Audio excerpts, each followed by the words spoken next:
तो चलिए एक हेडिंग बना लीजिए, सिंपल हार्मोनिक मोशन या ऑक्सीलेशन। एसएचएम बोलो, ऑक्सीलेशन बोलो, ऑक्सीलेटरी मोशन बोलो, जो भी बोलिए। शॉर्ट में मैं लिख रहा हूं एसएचएम, ठीक। शॉर्ट में हम लोग लिख रहे हैं एसएचएम। देखिए ये चैप्टर मुश्किल नहीं है, ये चैप्टर में प्रॉब्लम क्या है, ये चैप्टर जो है प्योर ट्रिग्नोमेट्री वाला चैप्टर है, तो मैथ हम लोग का कोर नहीं है, इसीलिए हमें ये चैप्टर में थोड़ा दिक्कत होता है ना। चलिए बेसिक बेसिक बातें समझते हैं। फुल फॉर्म है सिंपल हार्मोनिक मोशन। ये कौन सा मोशन आ गया? अभी तक पढ़े हम लोग straight line motion, projectile motion, circular motion, ये सारा पढ़े। ये कौन सा मोशन है? तो आइए इससे पहले दो चीजें आपको समझना पड़ेगा। एक का नाम है पीरियोडिक मोशन, पीरियोडिक मोशन, ठीक है। एक का नाम है ऑक्सीलेटरी,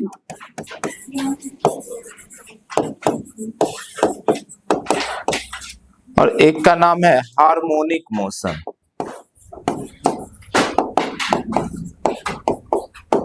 समझ आइए, ऐसा समझिए दुनिया में तीन अलग अलग मोशन है। एक मोशन को बोलते हैं पीरियोडिक मोशन, एक को बोलते हैं ऑक्सीलेटरी मोशन, और एक को बोलते हैं हार्मोनिक मोशन, ठीक है। ये तीनों का जो कंबाइंड है, इस तीनों का जो कंबाइंड फॉर्म है, यही है एसएचएम, सिंपल हार्मोनिक मोशन। यही तीनों का कॉम्बिनेशन होता है सिंपल हार्मोनिक मोशन, ठीक है। आप पहले ना एक एक करके समझ जाइए। कोई आपसे डिफिनेशन पूछने नहीं जा रहा है नीट में कि बताओ पीरियोडिक मोशन का डिफिनेशन क्या होता है, हमें सिर्फ अंडरस्टैंड करना है कि चीजें हमें समझ में आए हो क्या रहा है। तो पीरियोडिक मोशन का मतलब सिंपल होता है जो मोशन किसी फिक्स पीरियड पे अपने आप को रिपीट करे, है ना। पीरियोडिक का मतलब यही हुआ। पीरियोडिक का मतलब हुआ जो रिपीट करे,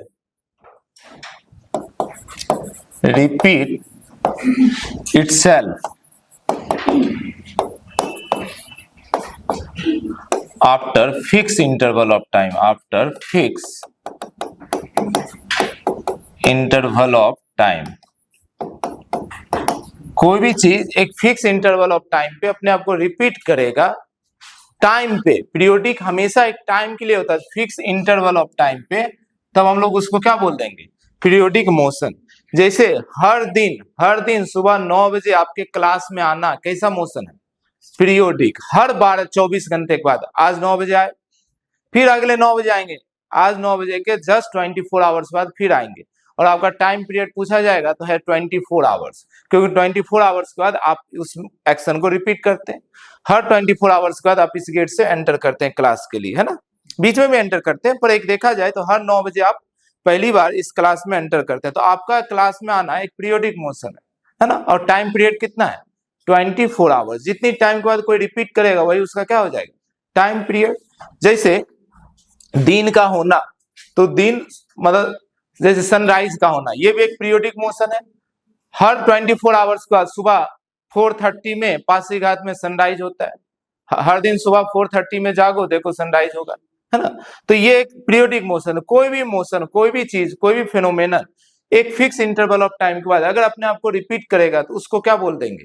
पीरियोडिक मोशन, है ना। सिंपल सी बात। अच्छा, ऑक्सीलेटरी मोशन का मतलब? ऑक्सीलेटरी मोशन मतलब होता है कोई भी मोशन अगर फिक्स पोजीशन के टू और फ्रो करे, टू मतलब आगे, फ्रो मतलब पीछे, आगे और पीछे करे, तो उसको बोल देते हैं ऑक्सीलेटरी मोशन। जैसे मान लीजिए ये कोई फिक्स पोजीशन है, अब कोई ऑब्जेक्ट यहां से गया, आगे बढ़ा, फिर से यहां आया, फिर से वापस गया, फिर यहां आया, तो ये जो मोशन हो रहा है, ये जो मोशन हो रहा है, इसको क्या बोलेंगे? Oscillatory motion. To and fro, आगे जाने को बोलते हैं ट्रू और पीछे आने को बोलते हैं फ्रो। तो टू एंड फ्रो मोशन जो होता है, और ये फिक्स पोजीशन होता है, ये फिक्स पोजीशन को बोलते हैं मीन पोजीशन, बीच का पोजीशन। तो कोई भी मोशन अगर किसी फिक्स पोजीशन, एक मीन पोजीशन के आगे और पीछे करे, तो उसको हम लोग क्या बोल देंगे? Oscillatory motion. समझ पा रहे हैं? अच्छा, हार्मोनिक क्या है? हार्मोनिक कुछ कुछ पीरियोडिक जैसा ही है, पर यहाँ पे टाइम से मतलब नहीं है, किसी भी फिक्स चीज के अबाउट अपने आप को रिपीट करे। जैसे समझो साइन जो है अपने आप में एक हार्मोनिक फंक्शन कहा जाता है मैथ में। देखो वही मैं बोला यार ना, बार बार मैथ आएगा। जैसे मैथ में साइन और कॉस ये हार्मोनिक होता है, ये हार्मोनिक होता है। हार्मोनिक का मतलब क्या? हार्मोनिक का मतलब था कोई भी चीज अपने आप को रिपीट करे एक फिक्स इंटरवल के बाद। अब वो इंटरवल ऑफ टाइम हो सकता है, वो इंटरवल ऑफ एंगल हो सकता है, वो इंटरवल ऑफ डिस्प्लेसमेंट हो सकता है। कुछ भी चीज का एक फिक्स इंटरवल के बाद अपने आप को रिपीट करता है। यहाँ इंटरवल ऑफ टाइम है। पीरियोडिक का मतलब एक टाइम के बाद रिपीट करना, और हार्मोनिक का मतलब किसी भी चीज के बाद वो रिपीट कर सकता है। जैसे साइन और कॉस 360 एंगल के बाद अपने आप को रिपीट करता है। जैसे समझो साइन की बात अगर करो तो जैसे मान लीजिए थीटा ले लो और साइन थीटा ले लो, ठीक। थीटा की वैल्यू 0 लोगे तो साइन का वैल्यू कितना? 0। थीटा की वैल्यू अगर 90 लोगे तो साइन थीटा का वैल्यू 1 हो जाएगा। फिर 90 जोड़ दो, 180 कर दो तो इसकी वैल्यू कितना हो जाएगा? 0। समझ पा रहे हैं? फिर 270 करोगे तो इसकी वैल्यू कितना हो जाएगा? -1। फिर इसको अगर 360 कर दोगे तो इसका वैल्यू कितना हो जाएगा? 0। तो दिख रहा है जो वैल्यू 0 पे था फिर से वो वैल्यू कितने पे आ गया? 360 पे। 360 के बाद रिपीट करेगा, जैसे जोड़ते जाओ यहाँ पे 90, जैसे इसमें और 90 जोड़ो, ठीक है। तो 90 जोड़ोगे कितना हो जाएगा? 450 हो जाएगा ना। 450 के बाद इसकी वैल्यू कितना होगा? तो आंसर है 1 होगा। देखो यहां से 360 जोड़ो, ये आ जाएगा। क्या मेरी बात समझ पा रहे? यहां से 360 जोड़ो यानी इसमें फिर से 90 जोड़ दो, 540 के बाद इसकी वैल्यू ये जैसे है ये फिर से 0 हो जाएगा। क्या मेरी बात समझ पा रहे हैं? फिर से इसमें 90 जोड़ोगे तो फिर से इसकी वैल्यू -1 हो जाएगा, ठीक है। फिर से 360 जोड़ोगे फिर से इसकी वैल्यू 0 हो जाएगा। यानी कि साइन थीटा 360 के बाद अपनी वैल्यू को रिपीट करता है एग्जैक्ट। कॉस भी अपनी वैल्यू को रिपीट करता है। इसी को हम लोग ग्राफ में भी जब साइन का ग्राफ बनाते, याद करो साइन का ग्राफ ऐसा ग्राफ बनता है और ये होता है 360 या 2 पाई बोल दो या 360। तो देखो यहां जैसा ग्राफ है जस्ट ऐसा ही ग्राफ बना इधर, फिर ऐसा ही ग्राफ आगे बनेगा। तो कोई भी चीज जो अपने आप को किसी भी फिक्स इंटरवल में रिपीट करे, वो इंटरवल यहाँ एंगल का है। जैसे एक ना म्यूजिकल इंस्ट्रूमेंट होता है हारमोनिया, होता है ना हारमोनिया, सुने हो ऐसा पियानो जैसा, वो भी अपने आप को रिपीट करता है ना। उसका सुर होता है सा, है ना, 7 सुर पर रिपीट करता है, सा रे गा मा पा धा नी सा, फिर से सा आएगा। समझ पा रहे? सा का होता है 240 हर्ट्ज, तो 240 हर्ट्ज का अपने आप को रिपीट करते रहता है। उसमें देखोगे तो की तो बहुत सारा ब्लैक व्हाइट बहुत सारा है, पर वो की में सिर्फ 7 ही फ्रीक्वेंसी है। 7 फ्रीक्वेंसी के बाद फिर अपने आप को रिपीट करेगा। आपको उसी में कॉम्बिनेशन से जो भी सुर बनाना होता है म्यूजिक में बनता है, इसीलिए उसका नाम ही है हारमोनिया। वो भी वर्ड यही से आया है हार्मोनिक से। तो कोई भी चीज अगर अपने आप को किसी भी फिक्स इंटरवल के बाद, वो फिक्स इंटरवल टाइम का हो सकता है, टाइम का रहेगा तो पीरियोडिक कहलाएगा। अगर टाइम छोड़कर एंगल का हो, फ्रीक्वेंसी का हो, डिस्प्लेसमेंट का हो, वेलोसिटी का हो, फोर्स का हो, किसी भी फिक्स इंटरवल के बाद कोई चीज अपने आप को रिपीट करेगा तो उसको क्या बोला जाएगा? हार्मोनिक। उसको क्या बोला जाएगा? हार्मोनिक, है ना। तो हार्मोनिक का सिंपल सा मतलब हुआ repeat itself after fixed interval of anything। किसी भी फिक्स इंटरवल के बाद अपने आप को रिपीट कर रहा है तो वो फंक्शन कहलाएगा हार्मोनिक, ठीक है। अब कोई भी हार्मोनिक फंक्शन का अगर इक्वेशन बनेगा, मैथमेटिकल इक्वेशन बनेगा, तो उसमें साइन और कॉस जरूर रहेगा, क्योंकि मैथ में यही दो फंक्शन है जो अपने आप को रिपीट करता है। 10 देखोगे -इंफिनिटी से +इंफिनिटी हो जाता है, चाहे लॉग जाओ चाहे एक्सपोनेंशियल जाओ, सभी ग्राफ, कोई भी ग्राफ अपने आप को रिपीट नहीं करता, सिर्फ साइन और कॉस ही अपने आप को रिपीट करेगा। समझ पा रहे? तो ये हमेशा कोई भी हार्मोनिक फंक्शन होगा, कोई भी हार्मोनिक फंक्शन होगा, इसका मैथमेटिकल एक्सप्रेशन जो होगा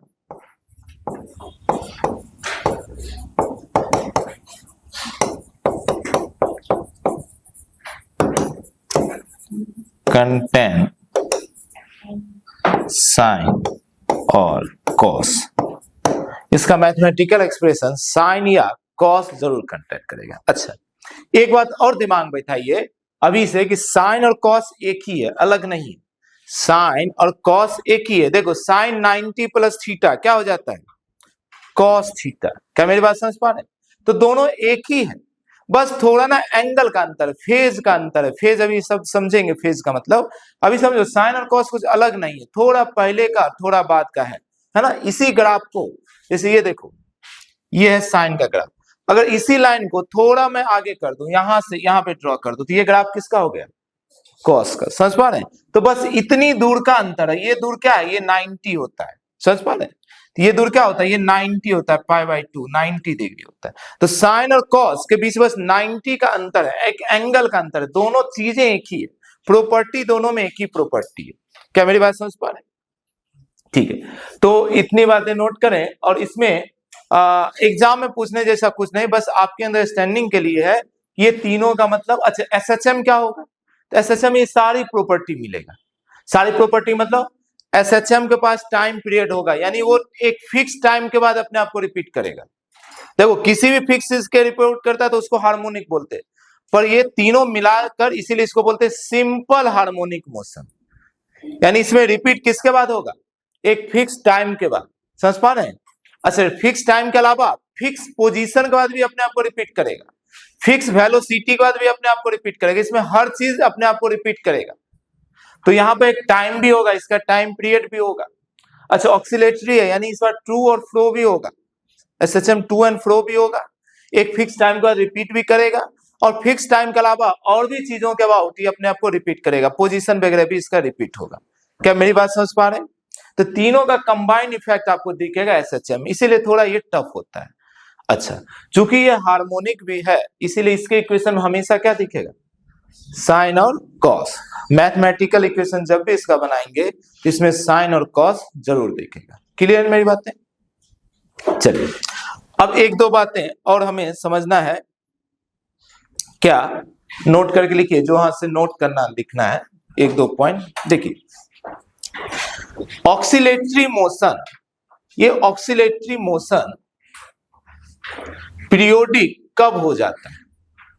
ठीक है, तो आंसर है अगर कोई मोशन, पीरियोडिक का मतलब अपने आप को रिपीट करना। अगर कोई चीज अपने आप को रिपीट करेगा दो ही बातें हो सकती है, या तो उसको बाहर से कंटिन्यूअस एनर्जी मिले, या अपनी एनर्जी को लॉस ही नहीं करे। मान लो कोई एक बॉल है, इसको यहां से छोड़े, अगर इसको पीरियोडिक होना है तो बार बार इसको इतना हाइट आना पड़ेगा। समझ पा रहे? तभी तो उतना टाइम लेगा। अगर टकराया फिर से इतना हाइट आया, मतलब टकराने में उसका कोई भी एनर्जी का लॉस नहीं हुआ। समझ पा रहे? तो जब भी ऑक्सीलेटरी मोशन ऐसा मानेंगे जिसमें कोई एनर्जी का लॉस नहीं हो, तो वो ऑक्सीलेटरी मोशन क्या कहलाएगा, पीरियोडिक अपने आप हो जाएगा। समझ पा रहे हैं? तो लिखिए, नोट करके लिखिए, if no loss of energy, if no loss of energy is considered, if no loss of energy is considered, then all oscillatory motion, then all oscillatory motion can be considered as periodic, can be considered as periodic। कोई भी to and fro motion हो रहा है, अगर उसमें अपना energy loss को consider नहीं करते हो, मानते हो कि एनर्जी लॉस नहीं हो रहा है, तो वो अपने आप में पीरियोडिक होगा ही होगा। ठीक है, पर इसका उल्टा सही नहीं है कि हर पीरियोडिक मोशन अपने आप में ऑक्सीलेटरी नहीं हो सकता। जैसे मान लो आपका क्लास में आना, ये एक पीरियोडिक है, हर 24 घंटा बाद आते हो, पर टू एंड फ्रो थोड़े होता है, गेट पे खड़े हो जाते हो, आगे पीछे थोड़े करते रहते हो। क्या मेरी बात समझ पा रहे? तो हर पीरियोडिक ऑक्सीलेटरी होगा, इसकी कोई गारंटी नहीं। जैसे सन के चारों ओर अर्थ का घूमना, ये एक पीरियोडिक है, 365 डे के बाद रिपीट होता है वो, है ना। या अपने एक्सिस पे घूमना, वो भी पीरियोडिक है, 24 आवर्स बाद रिपीट होता है, पर वो सब ऑक्सीलेटरी नहीं है, कहीं पे ये वाइब्रेट नहीं कर रहा, है ना। अच्छा ऑक्सीलेशन का ही दूसरा नाम है वाइब्रेशन भी, चाहो तो यहाँ पे लिख लेना, इसी का दूसरा नाम है वाइब्रेशन। जब ऑक्सीलेशन फास्ट होने लगता है तो उसी को वाइब्रेशन बोलते हैं। वाइब्रेशन क्या है, ये एक फिक्स पोजीशन, इसके ऊपर जाएगा नीचे आएगा, तो ये क्या है, ये वाइब्रेशन मतलब ऑक्सीलेशन ही है। जब ऑक्सीलेशन बहुत तेज होता है तो उसी को बोल देते हैं वाइब्रेशन। दोनों एक ही है। ठीक है, तो जो हम लोग लिखे उसी में ये भी लिख लीजिए, जैसे हम लोग अभी क्या लिखे कि all oscillatory motion can be consider periodic, but उसी में कंटिन्यू करिए, बट all periodic motion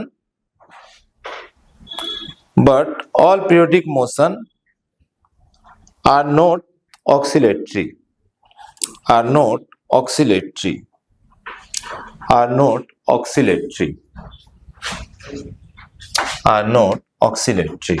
ठीक है। अब यहां के बाद अभी जो करेंगे यहां से एक एक पॉइंट आपके लिए जरूरी है। तो पहला लिखिए कंडीशन फॉर SHM।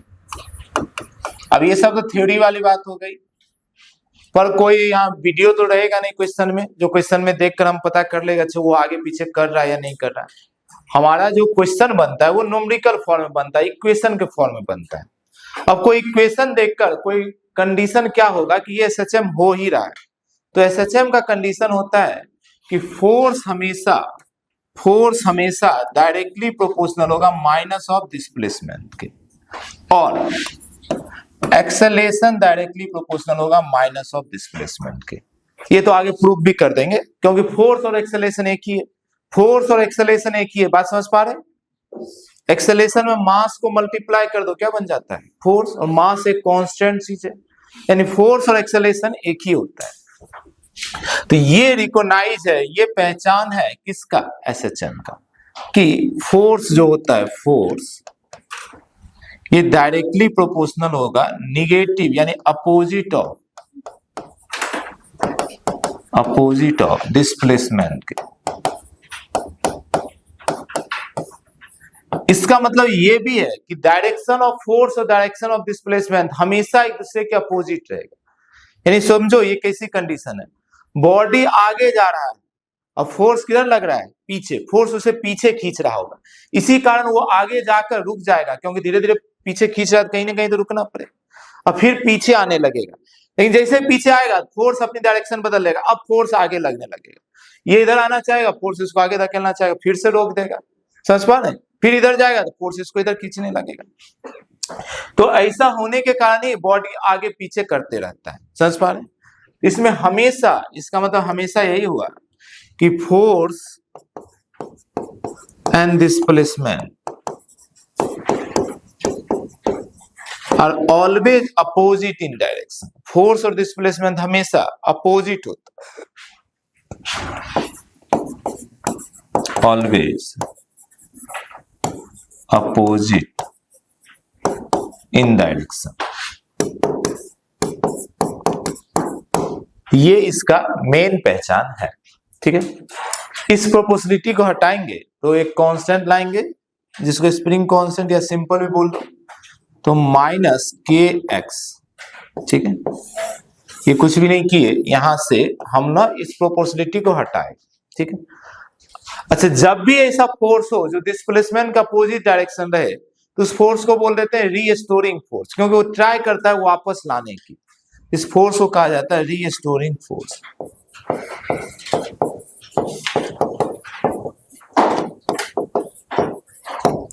और K जो है ये फोर्स कांस्टेंट है।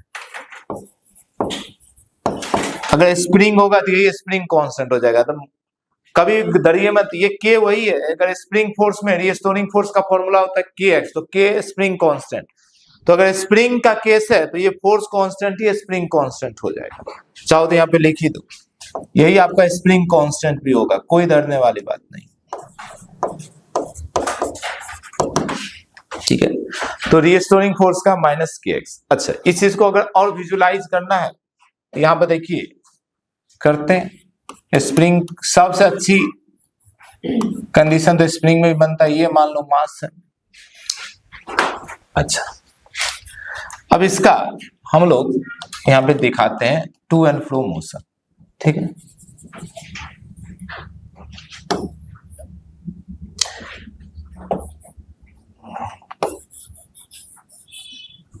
देखो, मान लो बॉडी यहाँ रखा हुआ है, तो जहां पे रखा हो उसको मीन पोजीशन बोल देंगे।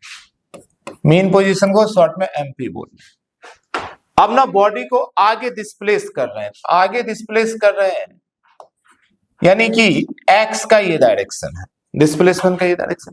तो जैसे आगे खींचेंगे आप खुद बताओ स्प्रिंग फोर्स किधर लगेगा, पीछे। समझ पा रहे हैं? इसमें फोर्स जो है वो लग रहा होगा पीछे। जैसे ही कहीं पर ये कंडीशन दिखा, आप डैम श्योर हो गए कि ये मोशन कैसा होने वाला है, एसएचएम होने वाला है, क्योंकि फोर्स और डिस्प्लेसमेंट की डायरेक्शन एक दूसरे का अपोजिट है। तो आप क्या देखेंगे, इसको खींचकर जैसे ही खींचकर छोड़ेंगे, मान लो इसको खींचकर कहीं पे यहां तक ले गए और फिर छोड़ दिए, तो इसके आगे नहीं जाएगा, वो वापस जाने लगेगा। समझ पा रहे हैं? तो यहां मैक्सिमम एक्स होगा, यहां पे क्या होगा, एक्स, मैक्सिमम एक्स, और मैक्सिमम एक्स होगा, उसी का नाम हो जाएगा एम्पलीट्यूड, ए बोल दे रहे हैं, ए का नाम हो गया एम्पलीट्यूड। तो अभी से कोई पूछे एम्पलीट्यूड क्या होता है, बोलोगे मैक्सिमम एक्स, बोलेगा एक्स क्या, बोलोगे मूर्ख डिस्प्लेसमेंट को एक्स बोलते हैं। क्लियर है ना? तो एम्पलीट्यूड का मतलब क्या हो गया, मैक्सिमम डिस्प्लेसमेंट, है ना? तो किसी को भी अच्छा यहां छोड़ोगे, एक अच्छी बात यह है कि यहां पे आके रुकेगा नहीं, इनर्शिया के कारण वो अपनी मोशन को परस्यू करेगा, परस्यू करते हुए यहां पहुंच जाएगा, जितना आगे गया था उतना ही पीछे जाएगा। क्यों?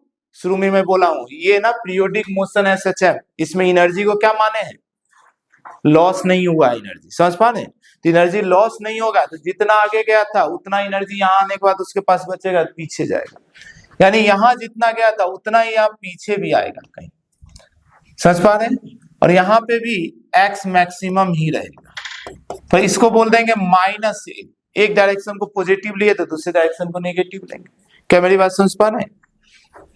अच्छा, अगर इसी चीज को अलग से एक लाइन पे मुझे दिखाना हो तो मैं ऐसा दिखाऊंगा, बीच में एक मीन पोजीशन है, ठीक है, यहां वाले पोजीशन को मान लो नाम दे देंगे extreme position, positive extreme position, और यहां वाले को हम नाम दे सकते हैं एक्सट्रीम पोजीशन पर नेगेटिव एक्सट्रीम पोजीशन, ठीक है।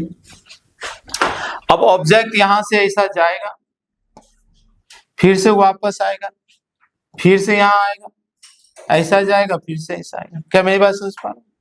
अच्छा, अब ना हर जगह सबकी बातें करो।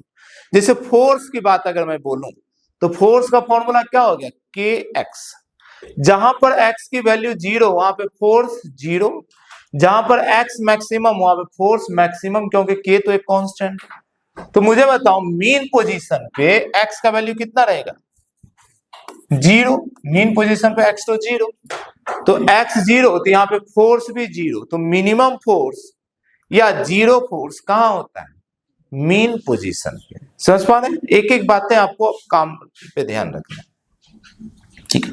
तो मीन पोजीशन पे आपका फोर्स होता है 0, क्यों, क्योंकि एक्स है 0। दोनों एक्सट्रीम पोजीशन पे आपका फोर्स होता है मैक्सिमम, तो फोर्स होगा मैक्सिमम। क्यों मैक्सिमम, क्योंकि एक्स है मैक्सिमम, यहां पे भी फोर्स है मैक्सिमम। अच्छा, ये सारी बातें माइंड में पिक्चर में डाल लेना है, हर क्वेश्चन में ये बना बना के पॉसिबल नहीं है, आपके माइंड में क्लिक करना चाहिए कि एक्सट्रीम पोजीशन और फोर्स मैक्सिमम, ये सब। अच्छा एक बात बताओ, कोई चीज ऐसे आगे जा रहा था यहाँ पे रुक गया, तब तो यहाँ पे पीछे आया, तो रुका मतलब यहाँ पे वेलोसिटी क्या रहा होगा, 0। समझ पा रहे? यानी एक्सट्रीम पोजीशन पर वेलोसिटी होता है 0, ये वाली भी एक्सट्रीम वेलोसिटी क्या रहता होगा, 0। कई चीजें क्लियर हो जाएगा। अगर कहीं पे किसी ऑब्जेक्ट का वेलोसिटी 0 हो तो वहां पे काइनेटिक एनर्जी क्या होगा, 0। समझ पा रहे? यानी दोनों एक्सट्रीम पोजीशन पे काइनेटिक एनर्जी है 0।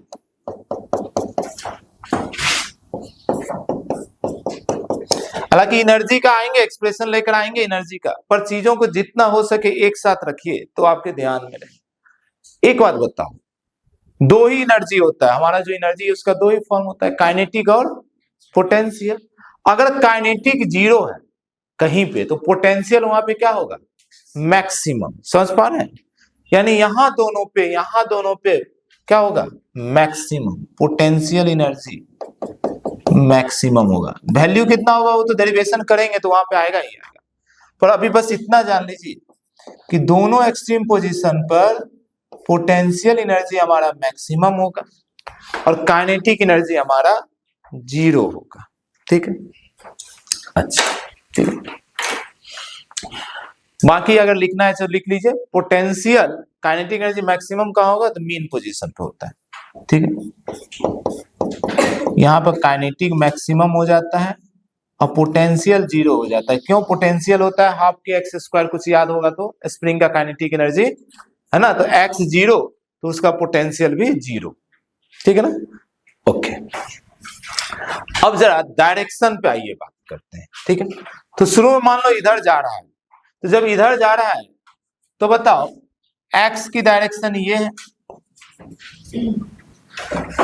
वेलोसिटी की डायरेक्शन भी यही है, आगे जा रहा है, समझ पा रहे हैं। पर बताओ जब भी यहां से यहां जा रहा होगा तो फोर्स की डायरेक्शन किधर होगा, पीछे। तो यहाँ पे फोर्स की डायरेक्शन ये होगा, ये है फोर्स की डायरेक्शन। क्लियर, अच्छा रुको जरा, कंफ्यूजन यहाँ होगा। अब मानो यहाँ के बाद वापस इधर आ रहा है, वापस इधर आ रहा है, तो बताओ मुझे यहाँ पर एक्स की डायरेक्शन किधर है, बॉडी यहाँ के बाद इधर जा रहा है, तो एक्स की डायरेक्शन किधर है, आगे ही एक्स की डायरेक्शन। एक्स क्या है, डिस्प्लेसमेंट। एक्स क्या है जी, यहाँ पे गड़बड़ नहीं करना है, एक्स है डिस्प्लेसमेंट। अब मैं एक सिंपल एग्जांपल देता हूं, अभी इसको रहने दो, मैं इसको मिटा नहीं रहा हूं, बहुत ध्यान समझिए मेरा एक एग्जांपल, फिर मैं आऊंगा इस पेज पे। आइए मैं बोल रहा हूं, ध्यान समझो। एक बॉडी है, यहां से स्टार्ट किया, ठीक है, ये यहां से यहां गया, बताओ डिस्प्लेसमेंट का डायरेक्शन। तो आप बोलोगे displacement initial to final shortage distance, तो यहां से ये है डिस्प्लेसमेंट की डायरेक्शन, सही है। अब मैं बोलूं बॉडी ने यहां से चलना शुरू किया, वापस आना शुरू किया, बॉडी यहां पहुंच गया, अब बताओ डिस्प्लेसमेंट क्या, डिस्प्लेसमेंट ये बताओगे या डिस्प्लेसमेंट ये बताओगे, ये है डिस्प्लेसमेंट। तो डिस्प्लेसमेंट हमेशा इनिशियल टू फाइनल ही होगा ना, ये यहां से घूमा, इसका मतलब थोड़े इधर का डिस्प्लेसमेंट होगा। क्या मेरी बात समझ पा रहे हैं, यही बात है यहाँ पर। बॉडी वापस आना चालू हुआ, पर डिस्प्लेसमेंट तो ओरिजिन से होगा ना, इनिशियल पॉइंट से होगा। तो जब वापस आ रहा है तब भी डिस्प्लेसमेंट की डायरेक्शन यही है। हाँ, वेलोसिटी अब इधर हो गया, समझ पा रहे हैं। अब वेलोसिटी इधर हो गया, ये अलग बात है। और जैसे बॉडी इधर आना चालू किया होगा तो फोर्स किधर लगने लगा होगा, अपोजिट डायरेक्शन। क्या मेरी बात समझ पा रहे हैं। तो ये जो डिस्प्लेसमेंट उधर है, तो फोर्स हमेशा इस डायरेक्शन बदल गया, और ये फोर्स इसको यहां तक लेकर आया। क्लियर मेरी बात है, यहां से यहां तक शुरू में तो आप ले गए थे, पर लाया कौन, यही फोर्स इसको लेकर आया वहां से यहां तक। अच्छा, यहां आया, इनर्शिया के बाद ये रुका नहीं, ये आगे जाना चालू किया। तो जब इधर जाना चालू किया, आप देखो मीन पोजीशन इधर है, बॉडी इधर जा रहा है, यानी ये हो गया डिस्प्लेसमेंट की डायरेक्शन। क्लियर है, अच्छा बॉडी इधर जा रहा है तो वेलोसिटी भी इधर ही कहलाएगा। लेकिन जैसे इधर बॉडी रहेगा, स्प्रिंग कंप्रेस होना चालू हो जाएगा, तो उसको इधर फेंकेगा, यानी फोर्स की डायरेक्शन अब ये हो जाएगा। क्लियर है मेरी बात। अच्छा, बॉडी यहां आ गया, फोर्स तो 0 हो गया, मतलब मैक्सिमम हो गया। इसके बाद जब बॉडी वापस जा रहा होगा, सोचो जब वापस जा रहा होगा तो एक्स की डायरेक्शन क्या है, फिर से इनिशियल पोजीशन ये है, तो एक्स यही डायरेक्शन में कंसीडर होगा। क्लियर है ना, पर वेलोसिटी इधर लग रहा है, बॉडी इधर जा रहा है तो वेलोसिटी इधर हो गया। अच्छा, वेलोसिटी इधर है, इधर ले कौन जा रहा है, यही फोर्स ले जा रहा है। हमेशा याद रखना, फोर्स एक्स के अपोजिट डायरेक्शन में, तो ये होगा फोर्स। क्या मेरी बात समझ पा रहे। तो अब देखो, अब कंफ्यूज मत होना, ये है आपका पोजीशन सीक्वेंस 1, इधर से इधर जाने वाला, इधर से इधर आने वाला, ये आपका सीक्वेंस 2, फिर यहां से आने वाला, ये आपका सीक्वेंस 3, और ये फाइनल सीक्वेंस 4। तो एक एसएचएम में टोटल मोशन को हम 4 स्टेप में डिवाइड करेंगे। मीन पोजीशन से पॉजिटिव एक्सट्रीम की ओर, फिर पॉजिटिव एक्सट्रीम से मीन की ओर, फिर मीन से निगेटिव एक्सट्रीम की ओर, फिर लास्ट निगेटिव एक्सट्रीम से मीन की ओर। हमेशा हम अपने मोशन को मेन 4 पार्ट में डिवाइड कर देंगे। अब ना हम लोग इक्वेशन बनाना चाहते हैं, वेलोसिटी, ये सारी चीजों का इक्वेशन। तो आइए शुरुआत करते हैं। तो कंडीशन से बनता है, जैसे एसएचएम का कंडीशन है F equal to minus K X, ठीक है। फोर्स को हम लोग लिख सकते हैं mass into acceleration equal to minus K X, ठीक है। तो A इक्वल टू हो जाएगा माइनस के बाय एम इंटू एक्स। अब देखिए के और m ये दोनों कांस्टेंट है, के अपने आप में कांस्टेंट था ही और मास भी कांस्टेंट है। तो हम अपने आप इक्वेशन में दो कांस्टेंट को एक साथ नहीं रखना चाहते, इसको एक कांस्टेंट से रिप्लेस कर देते हैं। तो के बाय एम जो है, के बाय एम, इसको एक कांस्टेंट दिए ओमेगा स्क्वायर नाम रखे, ठीक। तो ये आपको याद रखना है, ये भी अपने आप में एक कांस्टेंट। अच्छा, इसीलिए ओमेगा भी यहां पर एक कांस्टेंट ही होगा, ठीक है। पर इस कांस्टेंट का नाम है ओमेगा। आप जानते हो ओमेगा क्या है? Angular velocity. पर इस चैप्टर में इसका नाम एंगुलर वेलोसिटी नहीं है, इसका नाम एंगुलर फ्रीक्वेंसी, एक ही बात है।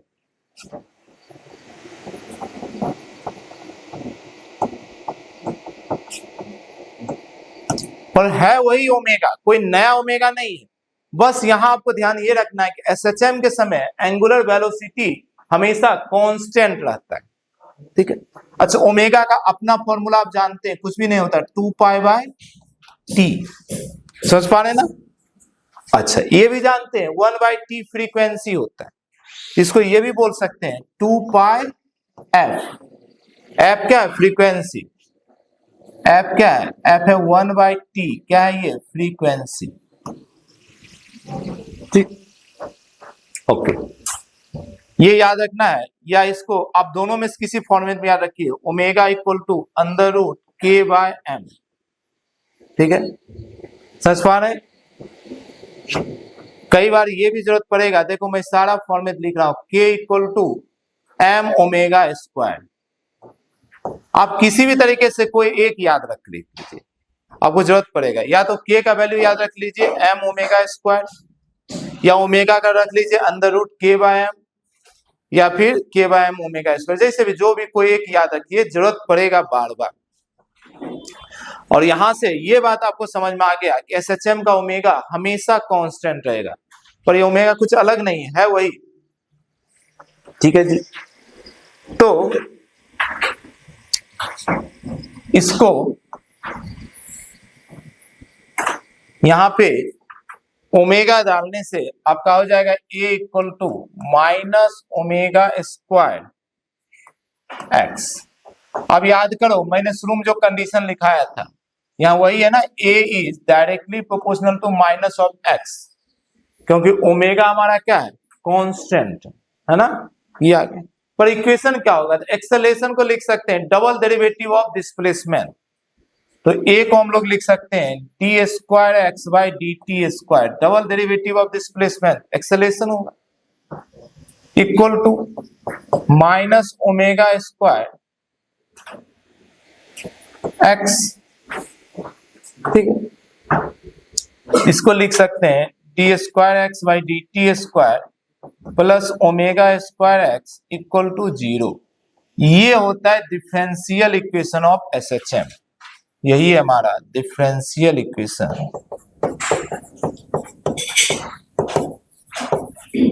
इक्वेशन ऑफ एसएचएम, या जनरल इक्वेशन ऑफ एसएचएम भी बोलते हैं इसको, ठीक है। अब जैसे मैथ में अलग अलग इक्वेशन होता है, जैसे a x square plus b x plus c equal to 0 कभी आए, ये एक इक्वेशन, इसका नाम क्या है? क्वाड्रेटिक इक्वेशन, समझ पा रहे? इसी तरीके इसको इक्वेशन में डिफरेंशिएशन रहता है, ये डिफरेंशिएशन दिख रहा है, तो उसको क्या बोलते हैं? Differential equation. अच्छा, डिफरेंशियल इक्वेशन में भी ऑर्डर है, ये सेकेंड ऑर्डर का है, देखो कौन सा डेरिवेटिव है? सेकेंड डेरिवेटिव, समझ पा रहे?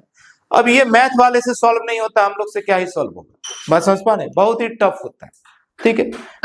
तो इसका डायरेक्ट सॉल्यूशन हमें याद करना है, सॉल्व करने का तरीका है, पर अपनी सिलेबस से बाहर की चीजें जो इनका मैथ होता है उनसे भी ये सॉल्व नहीं होता है, तो हम लोग डायरेक्ट इसका सॉल्यूशन याद कर लेते हैं जो अपनी सिलेबस में है, ठीक है।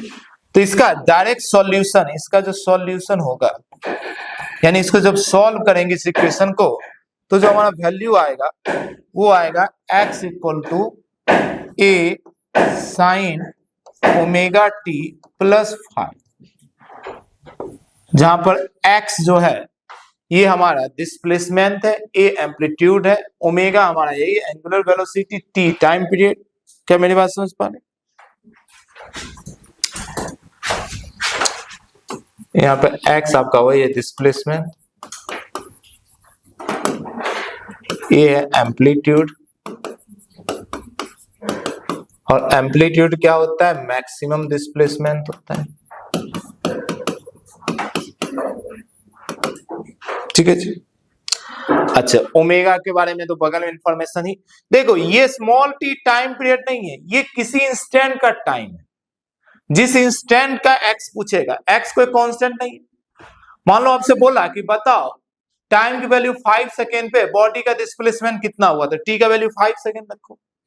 तो ये जिस इंस्टेंट का पूछा है उस इंस्टेंट का टाइम है। तो स्मॉल टी जो है ये टाइम है और पार्टिकुलर इंस्टेंट, किसी पार्टिकुलर इंस्टेंट पे कितना टाइम बीत चुका है ये है। ठीक है।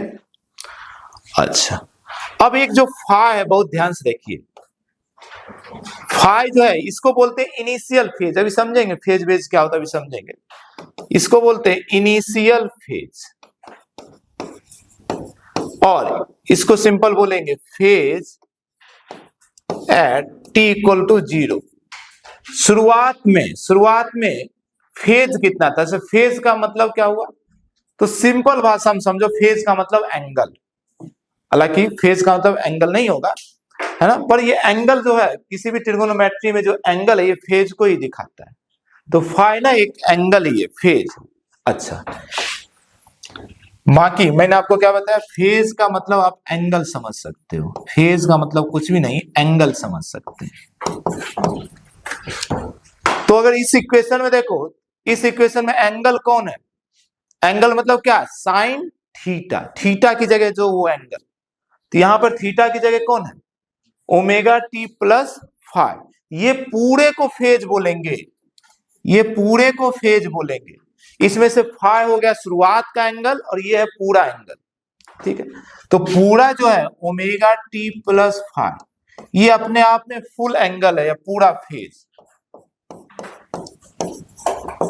ठीक है, तो देखो ये अभी पहली बार फेज आया, अब इसके साथ हमेशा आपके साथ रहेगा फिजिक्स में फेज।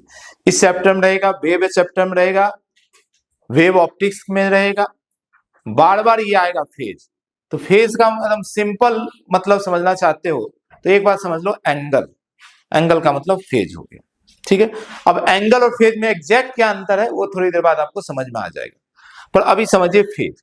तो ये तो देख रहे हो एंगल ओमेगा टी प्लस 5 है, इसमें 5 हो गया शुरुआत का फेज, शुरुआत फेज मतलब जब टाइम 0 था तब का फेज, और ये पूरा का पूरा हो गया फेज। ठीक है, और यही हो गया डिस्प्लेसमेंट का इक्वेशन, एक्स का डिस्प्लेसमेंट का इक्वेशन। तो एसएचएम में डिस्प्लेसमेंट इसी फॉर्मूले से निकलेगा।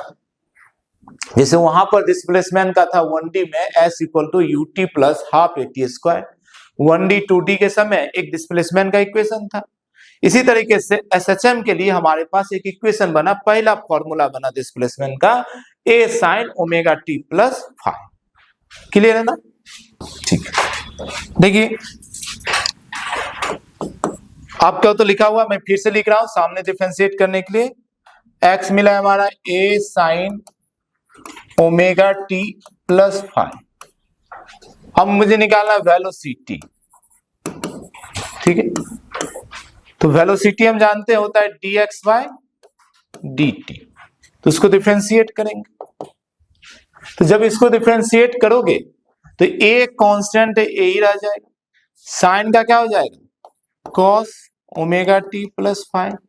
और एक बात समझो, देखो डिफरेंशिएशन किसी को दिक्कत हो रहा है फिर से मैं समझा रहा हूं, कई बार चेन रूल सिखाया हूं। जैसे ध्यान से देखो, y equal to sine x, differentiation बताओ dy बाई dx क्या हो जाएगा जी? cos x। कोई दिक्कत नहीं है। अब जो समझा रहा हूं उसको ध्यान से देखिए, नहीं तो बाद में समझ में आएगा। y equal to sine 5x। अब इसका डिफरेंशिएशन क्या होगा? क्या इसका differentiation dy by D X simple cos 5x हो जाएगा।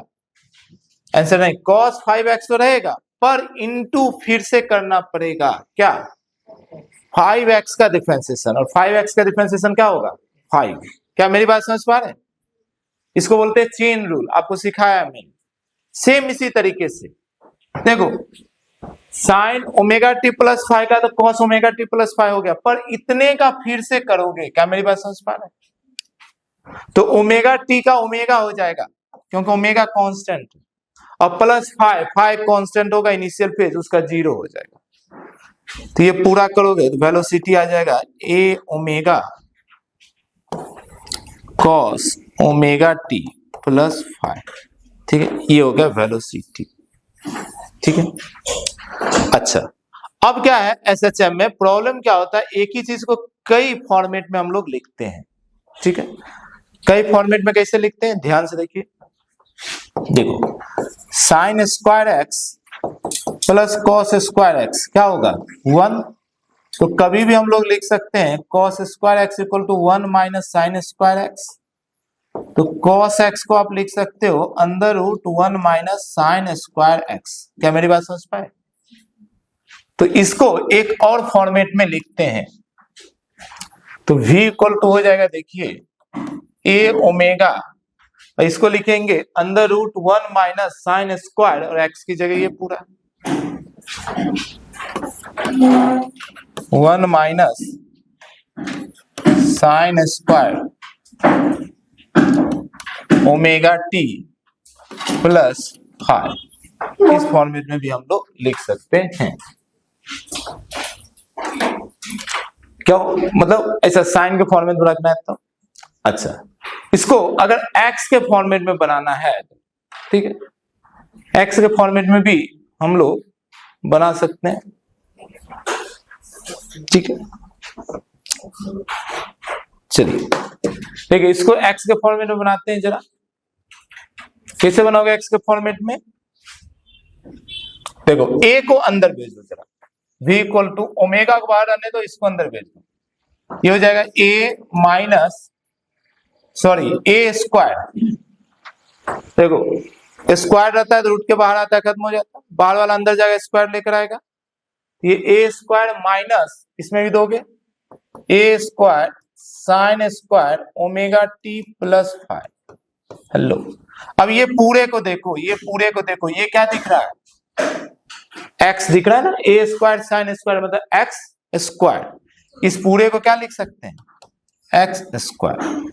तो v इक्वल टू आ गया omega under root a square minus x square. तो मान लो अगर सिर्फ डायरेक्ट आपको डिस्प्लेसमेंट दे दिया और वेलोसिटी पूछ रहा है, एम्पलीट्यूड ओमेगा वगैरह पता है, तो ये फॉर्मूले से निकाल लोगे। अगर टाइम दे दिया है और एक्स नहीं दिया है, तब ये फॉर्मूला निकालोगे। ये फॉर्मूला आपको याद नहीं रखना, ये तो बस डेरिवेशन का पार्ट है। आपको दो याद रखना है, एक ये और एक ये, और एक और याद रखना है, कौन सा, मैक्सिमम वेलोसिटी। ये सबसे ज्यादा जरूरी, मैक्सिमम वेलोसिटी। अब मैक्सिमम वेलोसिटी कहां पे होगा और वैल्यू कितना होगा, दोनों बात आपको समझना है। इस इक्वेशन को देखिए और बताइए v मैक्सिमम कब होगा, इसमें वेरिएबल कौन है, ओमेगा कांस्टेंट या वेरिएबल कांस्टेंट, अभी अभी समझे, a कांस्टेंट, तो वेरिएबल कौन है x ही है जो v को चेंज कराएगा। तो बताओ v मैक्सिमम कब होगा, जब x की वैल्यू क्या हो जाए 0। समझ पा रहे हैं? तो एकदम याद है कि मैक्सिमम वेलोसिटी कहां होगा, at x equal to 0, that is mean position.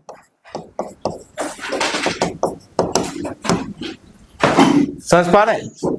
जब मीन पोजीशन पर वेलोसिटी मैक्सिमम, अच्छा वेलोसिटी मैक्सिमम तो काइनेटिक एनर्जी मैक्सिमम, इसीलिए ग्राफ में याद करो मीन में लिखा हूं काइनेटिक एनर्जी मैक्सिमम, एक्सट्रीम पे तो 0 हो गया था। समझ पाए?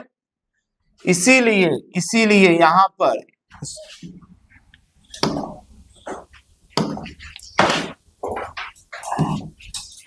इसीलिए at mean position kinetic energy भी होगा मैक्सिमम। ये सब छोटा छोटा पॉइंट है, पर यही एक एक पॉइंट आपका क्वेश्चन बनता है। अच्छा, वैल्यू कितना होगा मैक्सिमम काइनेटिक एनर्जी का? एक्स का वैल्यू 0 रख दो, तो v max maximum energy omega under root a square minus 0 का स्क्वायर, यानी कि मैक्सिमम वेलोसिटी जो होगा, maximum velocity equal to omega बाहर आ जाएगा, सिंपल ए ओमेगा।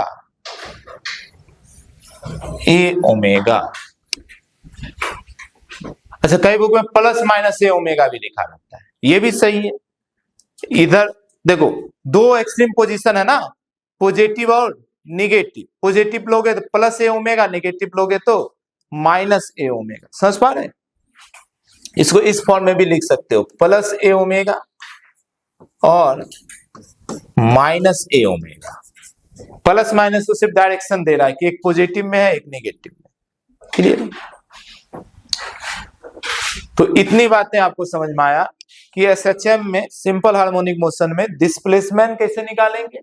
एक ही तरीका, x equal to a sine omega T plus five से। समझ पा रहे हैं?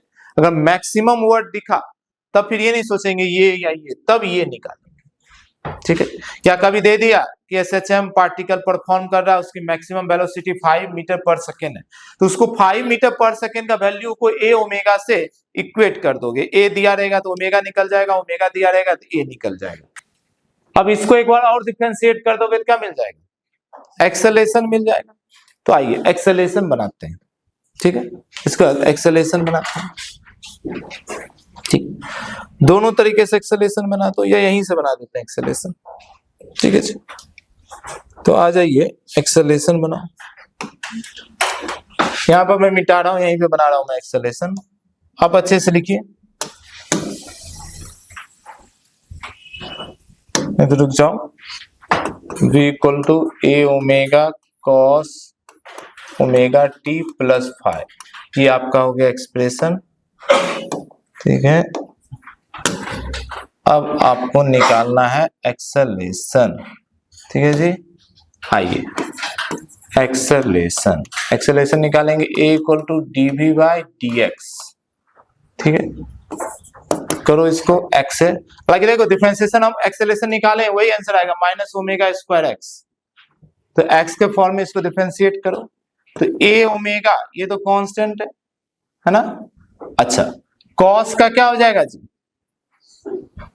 कॉस का sine omega t minus sine ना, तो ये माइनस बार आ गया, साइन ओमेगा टी प्लस 5। और अभी समझे थे, इसका फिर से अलग से करना पड़ेगा, क्या हो जाएगा? ओमेगा। तो ए इक्वल टू हो जाएगा minus a omega square sine omega T plus 5। ठीक है, ये हो गया। अच्छा, इसमें जरा देखो, सिर्फ अगर आप देखो x का फॉर्मूला क्या आया था, a sine omega T plus 5 दिख रहा है, a और इतना, इस पूरे क्या लिख सकते हैं? x। तो a इक्वल टू क्या हो जाएगा? Minus omega square x। ये तो शुरू में निकाल चुके हैं, यहीं से शुरुआत किए थे और x की वैल्यू ये डाल दी थी। ये आपका आ गया एक्सेलरेशन। ठीक है ना? एक्सेलरेशन का मैक्सिमम वैल्यू पूछे तो कितना? फिर से एक्सेलरेशन कम ज्यादा कौन करेगा जी? हेलो, एक्स ही ना करेगा। वहां वेरिएबल कौन दिख रहा है आपको? एक्स ही तो दिख रहा है, ओमेगा कांस्टेंट है ना। तो अगर कोई बोले मैक्सिमम एक्सेलरेशन, तो पहले बताओ कहां होगा maximum acceleration? At x equal to maximum पे। जब एक्स की वैल्यू मैक्सिमम तो एक्सेलरेशन भी मैक्सिमम। और मैक्सिमम कहां होता है? एक्सट्रीम पोजीशन पे। कहां पे होता है? एक्सट्रीम पोजीशन पे। यानी ए का वैल्यू हो जाएगा minus omega square a max का वैल्यू। मैक्सिमम एक्सेलरेशन का वैल्यू हो जाएगा a max equal to minus omega square a. अच्छा, इसमें एक और मजे की बात है। क्या मजे की बात है? एक्सेलरेशन का डायरेक्शन उल्टा चलेगा, क्योंकि फोर्स का उल्टा चलता है। देखो एक्स अगर पॉजिटिव रखोगे तो ए का वैल्यू किस में मिलेगा? निगेटिव में, समझ पा रहे ना। और x अगर निगेटिव रखोगे तो माइनस माइनस क्या हो जाएगा, प्लस। तो x जब निगेटिव तो एक्सेलरेशन पॉजिटिव, जो एक्सेलरेशन पॉजिटिव मतलब x पॉजिटिव तो एक्सेलरेशन निगेटिव। तो ऐसा तो शुरू में बात किए ही थे, एक्सेलरेशन और फोर्स एक डायरेक्शन में होता है और x का हमेशा अपोजिट होता है ना। तो याद रखेंगे, समझ पा रहे हैं। अच्छा यहीं से फोर्स भी बना दो, एक्सेलरेशन मिल गया तो फोर्स बना दीजिए, force F equal to m a, यानी F इक्वल टू एम, और A का वैल्यू अगर डालते हो माइनस ओमेगा स्क्वायर एक्स, तो ये हो जाएगा F equal to minus m omega square x. एक ये बन गया, और एक ऑलरेडी आप जानते हो माइनस के एक्स। यहां से भी आप ना हमेशा याद रखिएगा K का वैल्यू क्या होता है, एम ओमेगा स्क्वायर। यहां से भी आप समझ जाइए, हमेशा याद रखिएगा ये जो K है, एक ही चीज बार बार आ रहा है, दिख रहा है। चलिए करें, एक हेडिंग बनाइए, SHM as a projection of UCM, SHM as a projection of uniform circular motion, UCM, SHM as a projection of UCM, projection of UCM। देखिए यूनिफॉर्म सर्कुलर मोशन जो है उसका प्रोजेक्शन लेंगे, वही SHM बन जाता है। प्रोजेक्शन का मतलब क्या, प्रोजेक्टाइल, सॉरी प्रोजेक्टाइल मैं बोल रहा हूँ, प्रोजेक्शन का मतलब जैसे आपका स्कूल वगैरह में या कई भी जगह देखते होंगे, प्रोजेक्ट कैसे करते हैं, है ना। जैसे मान लो मुझे इसका प्रोजेक्ट करना है, इसको मुझे प्रोजेक्ट करना है इस बोर्ड पे, तो मैं ऐसा करूंगा, यहां से कोई लाइट रे भेजूंगा, है ना। प्रोजेक्शन का मतलब यही है, यहां से कोई लाइट रे भेजूंगा, इसका जो शैडो बनेगा वही कहलाएगा इसका प्रोजेक्शन। क्या मेरी बात समझ पा रहे हैं? तो प्रोजेक्शन का मतलब इसे समझना, शैडो बनना, ठीक है। तो ध्यान से देखिएगा, मान लो ये एक यूसीएम हो रहा है, यूसीएम मतलब यूनिफॉर्म सर्कुलर मोशन,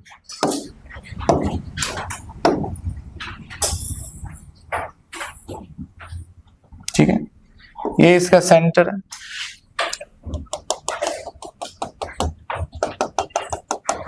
अब इसका जो प्रोजेक्शन होगा इसकी डायमीटर के अबाउट, ये इसकी डायमीटर है मान लो, ठीक है। तो हम ना इसकी प्रोजेक्शन करना चाहते हैं इसकी डायमीटर के अबाउट। एक कोई पार्टिकल है, यहां से चलना स्टार्ट हुआ है, ये कोई पार्टिकल है, कोई मास है मान लो एम, ठीक है। अच्छा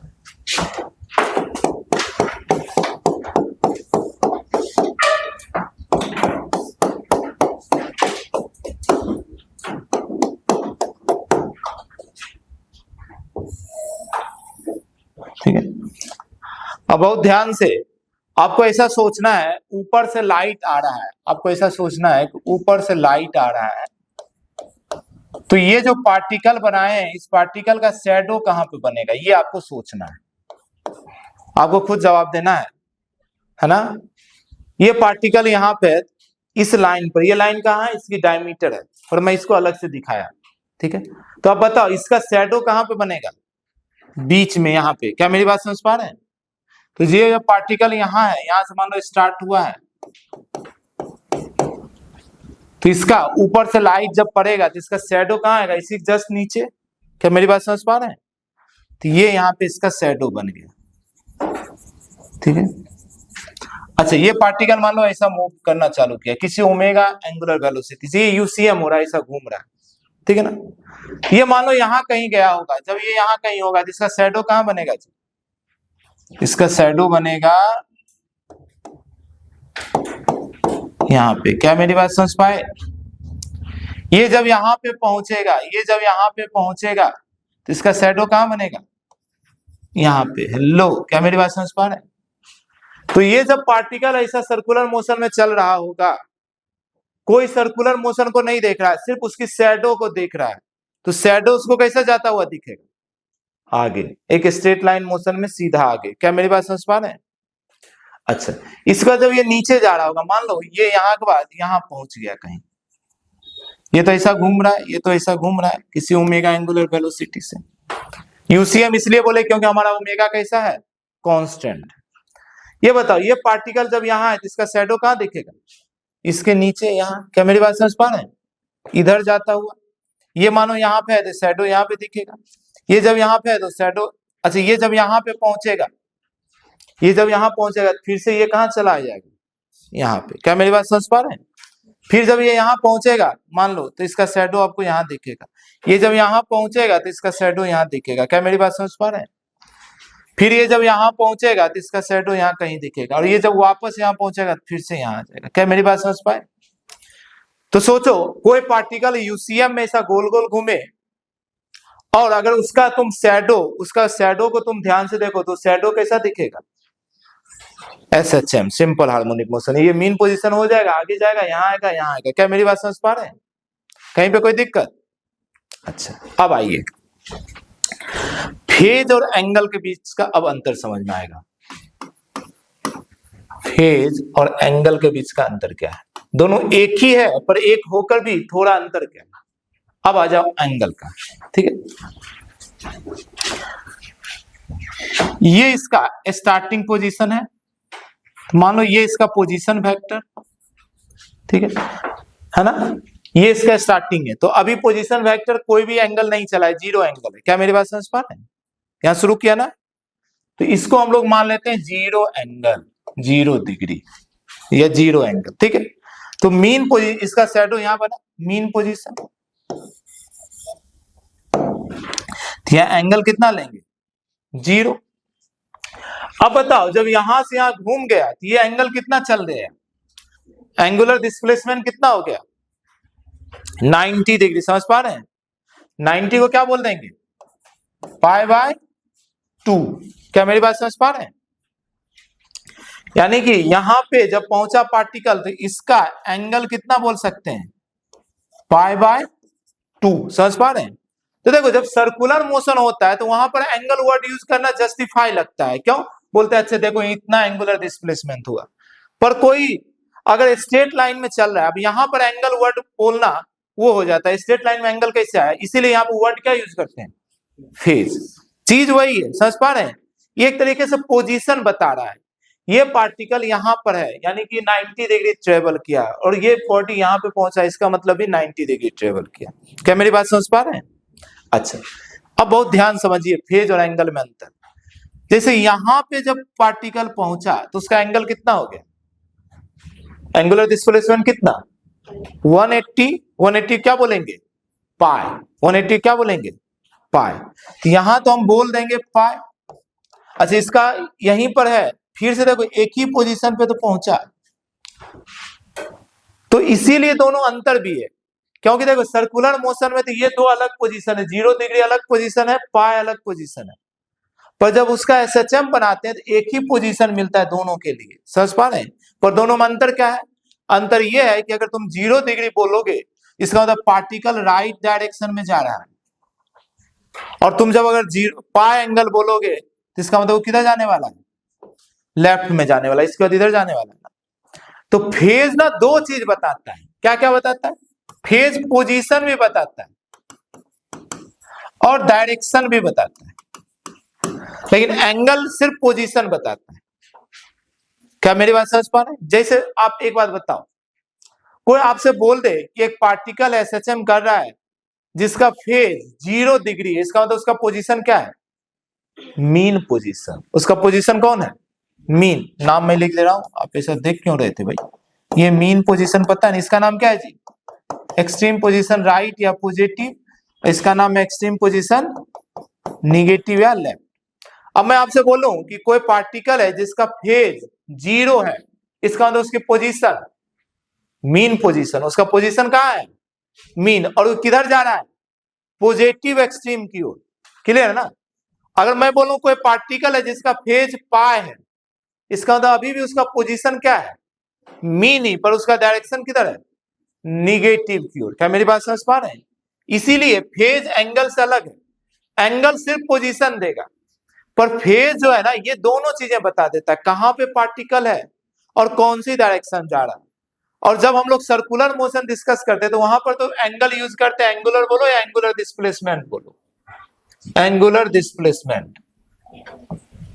पर एसएचएम के समय चूंकि पार्टिकल किसी सर्कल में नहीं चल रहा, इसलिए यहाँ पर एंगल वर्ड नहीं यूज करके हम क्या यूज करते हैं, फेज। क्या मेरी बात समझ पा रहे हैं?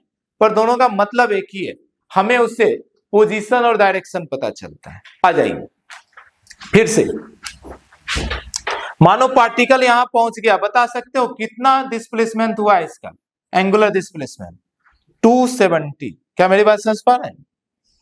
और यहां आया तो 360, समझ पा रहे हैं?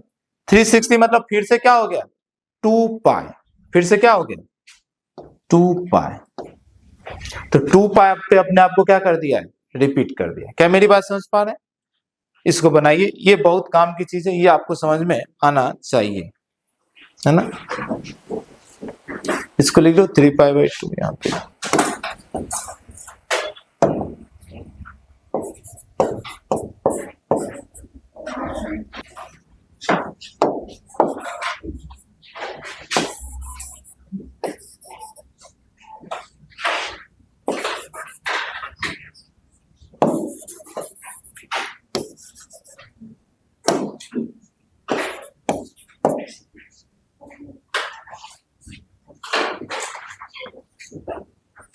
इसको थोड़ा अच्छे से बड़ा बनाना, इसमें एक चीज मैं आपको ऐड अभी करवाऊंगा, उससे हमें फेज निकालने में आसानी होगा। आप कीजिए जरा, ठीक है। एक लाइन लिख लीजिए, phase of a particle, phase of a particle give its position, phase of particle give its position as well as its direction, phase of particle give its position as well as its direction, phase of particle give its position as well as its direction, position as well as its direction। ठीक, अब बहुत ध्यान समझिए, कई बार ना आपको position दिया रहेगा और फेज निकालना रहेगा, तो कैसे निकालेंगे बहुत ध्यान समझिए, ठीक है।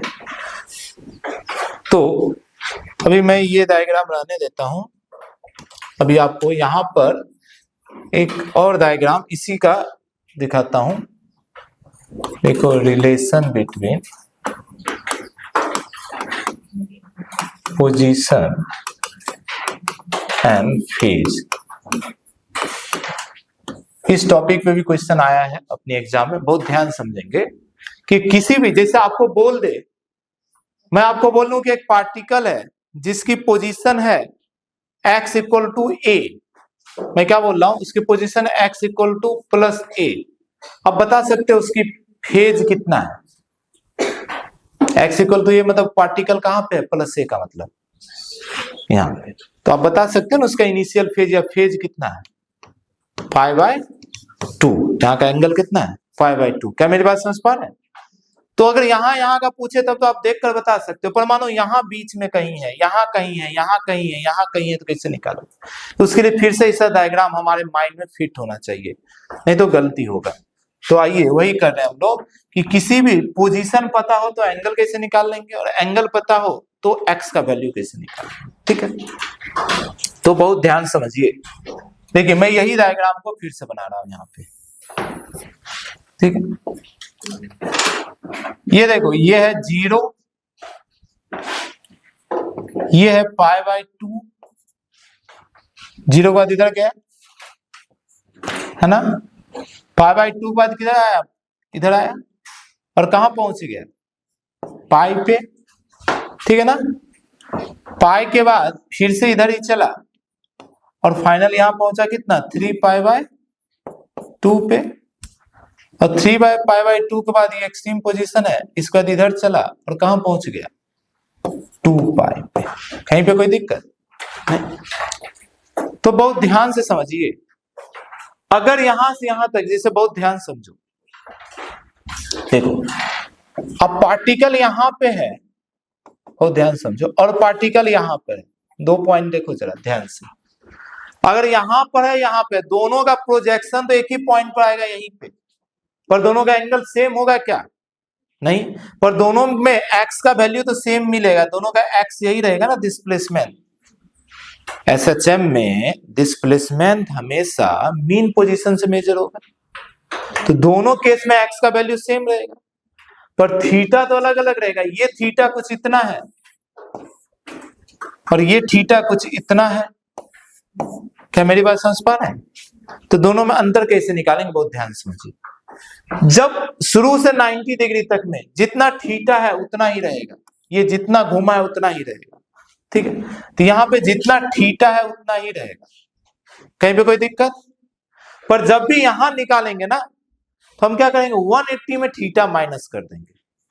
तो देखना, जब एक्सट्रीम राइट से मीन की ओर जाएगा तब हमारा जो फेज होगा वो होगा पाई माइनस थीटा, याद रखेंगे।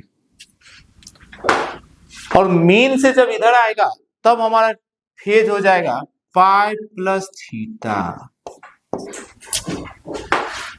ठीक है। अच्छा, एक्सट्रीम से जब मीन की ओर जा रहा होगा तब ये इधर जा रहा है 2 पाई की तरफ, तो यहां लेंगे 2 पाई माइनस थीटा। ये सब फेज है, ये क्या है, फेज। अभी आपको बहुत अच्छे से मैं इसका एग्जाम्पल देके समझाऊंगा, अब टेंशन मत लीजिए, बस पहले जो याद करवा रहे हैं याद कर लीजिए, ठीक है। याद रखो, जब भी मुझे फेज निकालना होगा तो फर्स्ट क्वार्टर में जब निकालूंगा, फर्स्ट क्वार्टर 0 से 90 मतलब क्या हो गया, फर्स्ट क्वार्टर। तो फर्स्ट क्वार्टर में जब भी निकालूंगा, फर्स्ट क्वार्टर में तो जो वैल्यू आएगा वही ले लूंगा, थीटा। जब सेकेंड क्वार्टर में निकालूंगा इसके नीचे, तो चूंकि डिस्प्लेसमेंट सेम रहता है इसलिए थोड़ा मॉडिफाई करना पड़ता है, और ये करना पड़ेगा pi minus theta. Second quarter मतलब एक्सट्रीम से फिर मीन की ओर जा रहे हैं। जब थर्ड क्वार्टर में पहुंचे, तब आप करेंगे पाई मतलब यहां आ गया प्लस, पाई यहां पहुंच गया, इसके प्लस जितना ऐड करना है करो। और फोर्थ में पहुंचे तो 2 पाई माइनस करना पड़ेगा, और फोर्थ क्वार्टर में 2 पाई माइनस थीटा करेंगे। ये बात एकदम याद रखेंगे, ये बात हमेशा याद रखेंगे। लिखिए, एक क्वेश्चन लिखिए, इसकी मदद से हम लोग सॉल्व करेंगे बहुत अच्छे से। लिखिए, position of 2 particle performing SHM, position of 2 particle performing SHM is given by plus a by 2, given by plus a by 2 and minus a by 2। Repeat कर दे रहे, position of 2 particle performing SHM is given by plus a by 2 and minus a by 2। Find phase difference between them। Find phase difference between them। Find phase difference between them। ठीक है, दोनों के बीच का phase difference बताना है, ठीक है। ये देखो, ये अभी जो क्वेश्चन कर रहे हैं ये कोई क्वेश्चन नहीं, ये थ्योरी ही है आपका, इसको अच्छे से समझिए, एक एक स्टेप आपका थ्योरी ही है, इसको अच्छे से समझिए। देखिए, अब हम लोग ये दो चीजें मालूम है, पर ये एक्स उसका पोजीशन दिया हुआ है, पोजीशन बोलो या डिस्प्लेसमेंट बोलो एक ही बात है, पर मुझे चाहिए फेज। तो मुझे मालूम है डिस्प्लेसमेंट का इक्वेशन क्या है, x equal to a sine omega T plus five, क्या यही है इक्वेशन। इसमें फेज किसको बोलते हैं, इस पूरे को, क्या समझ पा रहे हैं, इस पूरा ये जो है ये फेज, और यही मुझे चाहिए, ठीक है। तो मैं फेज को सिंपली थीटा बोल रहा हूं, फेज को मैं क्या बोल रहा हूं, थीटा। क्या बात समझ पा रहे हैं। तो हमारे लिए एक इक्वेशन बन गया x equal to a sine theta, where theta is our phase. यही थीटा क्या है हमारा फेज। अब बताओ इस इक्वेशन से जब कभी भी एक्स का वैल्यू मालूम हो थीटा का वैल्यू निकाल सकते हैं। जैसे at x equal to plus a by 2, रखिए ए बाई 2, एक्स की वैल्यू रख दिया ए बाई 2 इक्वल टू ये है ए साइन थीटा। क्या मेरी बात समझ पा रहे हैं, ए से कैंसिल हो गया, तो बताओ sine theta half equal to आया साइन थीटा, तो यहां से बता सकते हैं थीटा का वैल्यू कितना होगा 30 डिग्री, पर डिग्री में काम नहीं चलेगा, अपना ऐसा यूनिट क्या है रेडियन, तो क्या लेना पड़ेगा π/6, यानी इसका फेज π/6 है, पर a π/6 जो है फेज कब का है +a/2 पे, क्लियर है ना। अब कोई बोले कि नहीं बताओ eight x equal to -a/2 पे कितना होगा, तो अब यहाँ फॉर्मूला हम डालेंगे तो कंफ्यूज हो जाएंगे, माइनस फिर आपको वैल्यू निकालना पड़ेगा माइनस हाफ का, ये सब उसमें कंफ्यूजन नहीं डालेंगे, हम सीधा जानेंगे -a/2 का मतलब पार्टिकल कहां पे है, -a/2 पार्टिकल इधर है, क्या मेरी बात समझ पा रहे है ना। अच्छा इसमें देखो एक डायरेक्शन भी होना जरूरी है, तो मैं ना एक डायग्राम बनाता हूं यहाँ पे, मैं यहाँ पे आपको डायग्राम भी बनाता हूं, आप यहाँ तक जरा लिखो तो फिर यही मिटा के मैं एक डायग्राम बना दूंगा। आइए आप अपना क्वेश्चन में ही, आप क्वेश्चन में अगर जगह है तो क्वेश्चन में ऐड कर दीजिए डायग्राम, क्योंकि यहाँ डायग्राम की जरूरत है, बिना डायग्राम का सॉल्व नहीं होगा, और नहीं तो नीचे बना दीजिए।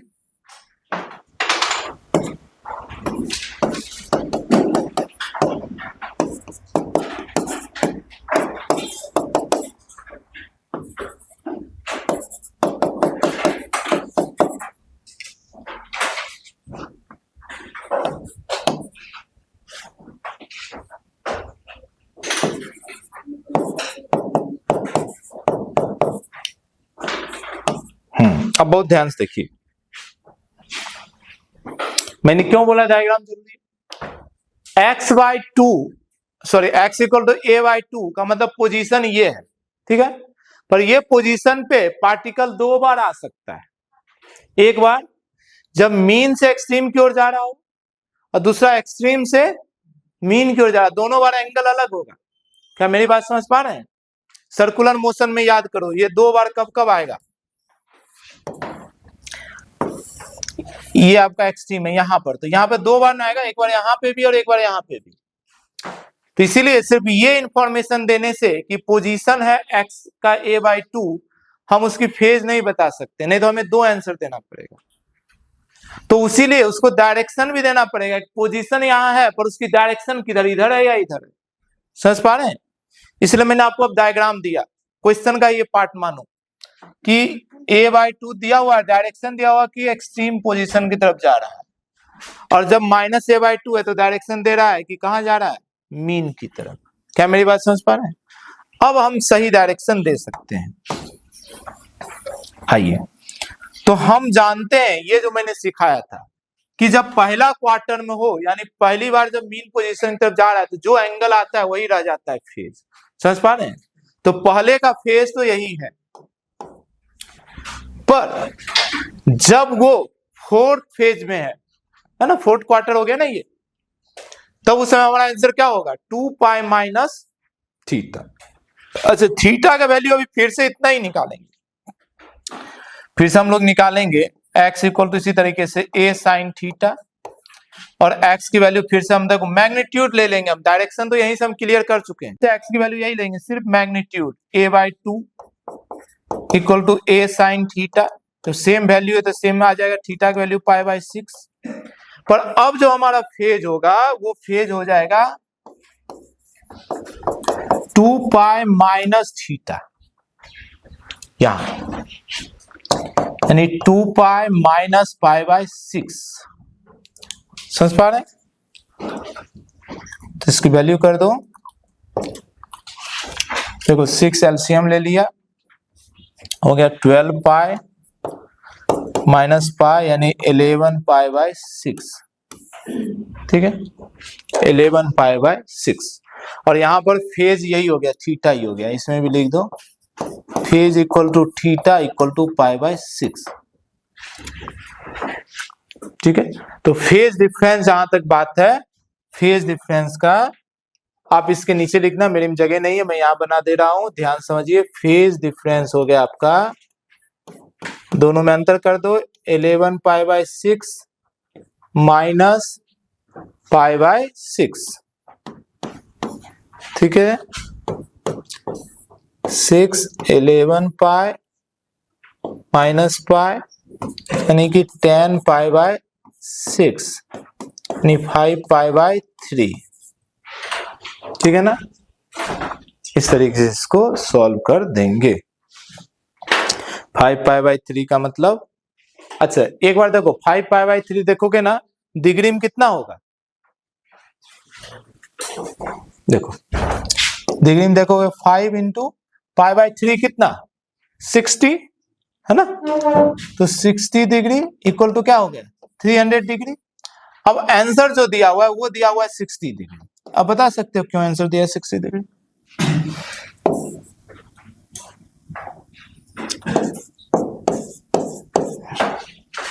60 डिग्री क्यों दिया हुआ आंसर बता सकते हो। देखो यहां और यहां के बीच का पूरा एंगल 300 डिग्री है। ये कुछ ऐसी कहानी है, समझिए। दो वेक्टर है, दो पोजीशन है, इसके बीच पूरा एंगल कितना है 300, पर बचा हुआ जो अंदर वाला एंगल ये कितना बचा 60 बचा। समझ पा रहे हैं, तो जनरली स्मॉलर एंगल को कंसीडर कर लिया जाता है। समझ पा रहे हैं, तो कभी नहीं करवाइएगा, ऑप्शन में दोनों सही है, 300 दे 300 भी और 60 दे 60 भी। क्यों बोला फेज डिफरेंस बिटवीन, अब दोनों के बीच का डिफरेंस, अब डिफरेंस ये भी है और डिफरेंस ये भी। क्या मेरी बात समझ पा रहे हैं, तो बिल्कुल कंफ्यूज नहीं होना है। मान लो जैसे ध्यान समझिए, अगर मान लीजिए आपको ये सिर्फ दे दिया कि एक पार्टिकल है जिसकी पोजीशन a/2 है प्लस a/2, तो हमारा आंसर कितना होगा, दो आंसर होगा। अब या तो उसका फेज π/6 हो जाएगा या कितना होगा π-π/6। समझ पा रहे हैं, क्योंकि दो बार पार्टिकल उस पोजीशन पे दिखेगा। ठीक है ना, इसीलिए अगर एग्जैक्ट एक आंसर चाहिए तो उसको डायरेक्शन भी देना पड़ेगा। ठीक है ना, चलिए अब जैसे देखो हम लोग पोजीशन और फेज का रिलेशन की है, इसी तरीके से टाइम पीरियड का भी इसमें रिलेशन आ जाता है। चलिए देखिए टाइम पीरियड का, ये टाइम पीरियड, देखिए टाइम पीरियड भी समझिए।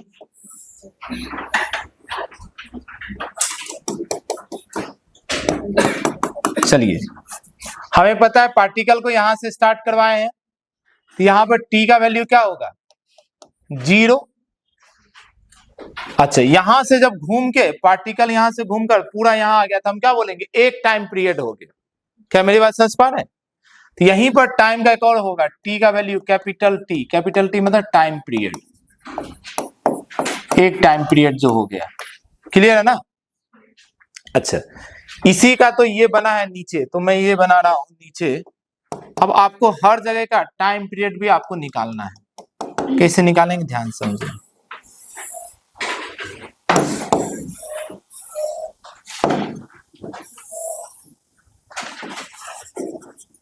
तो आप खुद बताओ मुझे कि मीन पोजीशन पे किस किस टाइम पे पार्टिकल दिखेगा। आंसर है पहले दिखेगा t इक्वल टू 0 पे और दूसरा बार दिखेगा कैपिटल T पे। अगर कोई बोले कि at t equal to 0 particle कहाँ है तो आप बताओगे मीन पोजीशन पे। और कोई बोलेगा बताओ at t equal to capital T यानी एक टाइम पीरियड के बाद पार्टिकल कहाँ होगा, फिर से मीन पोजीशन पे होगा।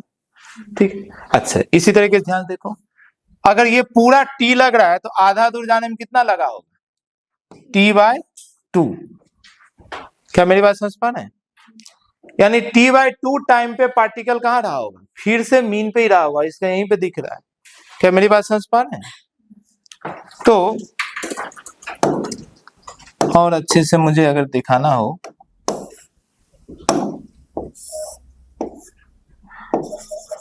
तो t/2 पे भी यहीं पे है, t पे भी यहीं पे है। ठीक, अच्छा एक बात बताओ, यहां से यहां तक t/2 लगा तो इसका आधा जाने में कितना लगेगा t/4। यहां से यहां तक t/2 था, आधा t/4 यानी t/4 में देखो यहां पे होगा पहला एक्सट्रीम पोजीशन पे। समझ पा रहे, बहुत ध्यान देखो, यहां से यहां तक पहुंचा है t/4 टाइम में, फिर यहां से यहां तक t/4 टाइम, तभी तो t/2 हो गया, t/4 प्लस t/4। अच्छा यहां से यहां भी t/4 ही जाएगा। समझ पा रहे हैं, तो टोटल कितना हो जाएगा t/2 में t/4 ऐसा करो टाइम में। क्लियर है, तो फॉर T1 जरा देखो, T1 के समय फेज में कितने का चेंज आया, π/6 का। ये कैसे निकाला समझ पा रहे हैं, इतना -0, तो ये हो गया π/6 डिवाइडेड 2π, क्लियर है ना, शुड बी इक्वल टू, यहां से यहां तक टाइम में चेंज आया T1 का, बोला T1 टाइम लगा है, बाय कैपिटल T, क्लियर है ना जी। ये बताओ 2π कहां चला जाएगा, 6 के पास, तो π/6 इंटू 2π इक्वल टू T1/T। देखो पाई से पाई कैंसल, इसको इधर आ गया, तो T/12 equal to T1, T1 का वैल्यू आ गया T/12। मतलब समझ पा रहे हैं, A/2 पोजीशन पे पार्टिकल कितनी देर में पहुंचेगा, T/12 टाइम के बाद, टोटल टाइम पीरियड का 1/12 टाइम लगेगा इसको। सेम इसी तरीके से T2 का निकाल लीजिए, और T2 यहां में फेज का कितना का अंतर आया, π/3 का, तो π/3 divided 2π equal to T2 divided T, ठीक। फिर जानते हैं आप 2π कहां चला जाएगा, π/3 इंटू 2π इक्वल टू T2/T, ठीक है, पाई से pi cancel, 1/6 equal to T2/T, T/6 equal to T2, यानी यहां से आपका आ गया T2 का वैल्यू T/6, तो रिलेशन मिल गया ना, एक है T/12, एक है T/6, है ना। चलिए T2 ज्यादा टाइम हुआ, तो धीरे धीरे स्पीड उसका कम होना ही है, क्योंकि यहाँ स्पीड 0 हो गया है, यहाँ स्पीड मैक्सिमम, धीरे धीरे टाइम। तो पहला आधा जाने में, देखो पहला आधा जाने में सिर्फ T/12 टाइम लगा, पर नेक्स्ट आधा जाने में T/6 टाइम लगा, ज्यादा टाइम लगा। अब अगर टाइम पीरियड का वैल्यू मालूम हो तो एग्जैक्ट टाइम भी बता सकते हैं। फिर चलिए आज यहां तक कर लिए, अगली क्लास इसके आगे हम लोग करेंगे।